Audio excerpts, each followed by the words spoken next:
Purihin ang Panginoon. Ako po si Carlos Hernandez Jr. Welcome po sa Ang Katotohanan.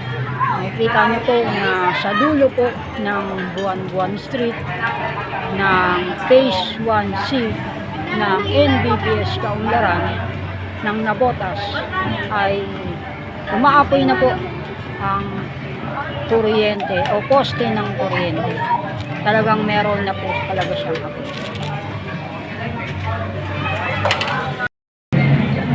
Ang inyo pong nakita kaganina ay ang nangyaring pag-apoy ng wire ng poste ng kuryente sa alumahan sa tapat po ng dulo ng Buwan-Buwan Street dito po sa Barangay NBBS Kaunlaran ng Navotas City. Sa ngayon wala pa po akong ideya kung ano na ang nangyari sa umaapoy na wire na nasa Alumaan Street sa tapat ng Buwan-Buwan Street ng Barangay NBBS Kaunlaran ng Navotas.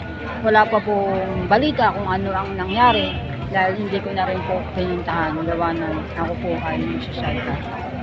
Nawa ay na-action na ito. Ako po si Carlos L. Hernandez Jr. Ito po ang katotohanan. Purihin ang Panginoon.